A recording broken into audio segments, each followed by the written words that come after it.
சிவகார்த்திகேயனின் மதராசி திரைப்படம் குறித்து ட்விட்டர் தளத்தில் ரசிகர்கள் கூறுவது என்ன? சிவகார்த்திகேயன், ருக்மணி வசந்த், பிஜு மேனன் மற்றும் வித்யுத் ஜமால் நடிப்பில் உருவாகியுள்ள சிவகார்த்திகேயனின் மதராசி திரைப்படம் அமெரிக்கா, இலங்கை மற்றும் இந்தியாவில் பல்வேறு இடங்களில் அதிகாலை 6 மணிக்கே முதல் காட்சி வெளியாகி சிவகார்த்திகேயன் ரசிகர்களை கொண்டாட வைத்துள்ளது. ரஜினிகாந்த், விஜய், அஜித் படங்களை தொடர்ந்து அதிகாலையிலேயே டிஜே எல்லாம் வைத்து தியேட்டர்களில் ரசிகர்கள் கொண்டாட்டத்தை ஆரம்பித்துவிட்டனர். சில முன்னணி நடிகர்களின் படங்களே காலையில் ரிலீஸ் ஆகுமோ ஆகாதோ என்கிற பதற்றம் கடைசி வரை இருக்கும்.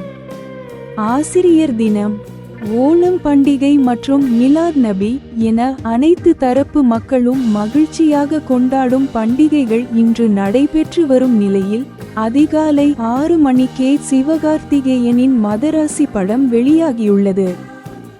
அமரன் படத்திற்கு பிறகு மீண்டும் ஒரு வெற்றி படத்தை சிவகார்த்திகேயன் தருவார் என்றே ரசிகர்கள் நம்பி தியேட்டர்களில் படையெடுத்து வருகின்றனர்.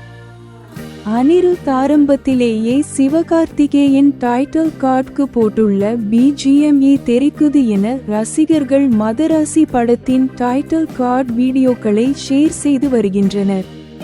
துப்பாக்கி, கத்தி என AR முருகதாஸ் தனது படங்களின் டைட்டில் காட்டையை பார்த்து செதுக்குவார் என்பது அனைவரும் அறிந்த ஒன்றுதான். விஜயுடன் இணைந்து AR முருகதாஸ் துப்பாக்கியை 2 பண்ண வேண்டும் என தொடர்ந்து ரசிகர்கள் எதிர்பார்த்து வந்தது நிறைவேறவில்லை.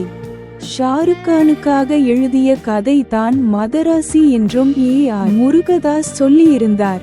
கடந்த ஆண்டு இதே நாளில்தான் விஜய் கோட் படத்தில் துப்பாக்கியை சிவகார்த்திகேயன் கையில் கொடுத்தார். இந்நிலையில் மதராசி படத்தில் துப்பாக்கியுடன் சிவகார்த்திகேயன் போடும் சண்டை காட்சி சம்பவம் லோடிங் என ரசிகர்கள் கொண்டாடி வருகின்றனர்.